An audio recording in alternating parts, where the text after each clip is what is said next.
ভারত ও যুক্তরাষ্ট্র বিশ্বের দুটি বড় অর্থনীতি।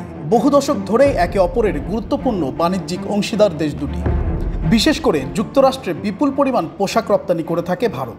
কিন্তু সম্প্রতি এক সিদ্ধান্ত আচমকা বড় ধাক্কা এনেছে এই রপ্তানি প্রবাহে।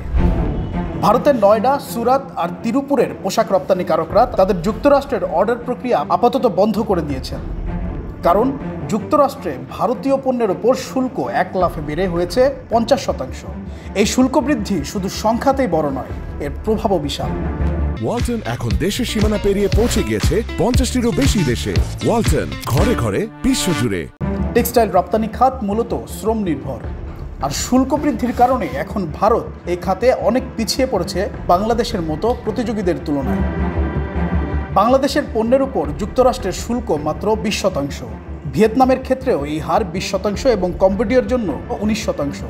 কিন্তু ভারতের জন্য এখন সেটি দাঁড়িয়েছে 50%। অর্থাৎ একই পণ্য যদি ভারত থেকে রপ্তানি হয় তাহলে সেটা মার্কিন ক্রেতার কাছে দাম হবে দ্বিগুণ।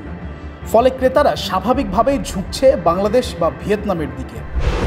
তিরুপুর এক্সপোর্টস অ্যাসোসিয়েশনের চেয়ারম্যান এ সাকথিভেল বলেছেন, আগামী 30-40 দিনের মধ্যেই ভারতের গার্মেন্টস রপ্তানিতে মারাত্মক পতন দেখা যাবে। আরেকজন শিল্পপতি সঞ্জয় জৈনের কথায়, এখনই নতুন অর্ডার আসা বন্ধ হয়ে গেছে। পুরনো অর্ডার পাঠালেও লাভের চেয়ে লোকসান বেশি।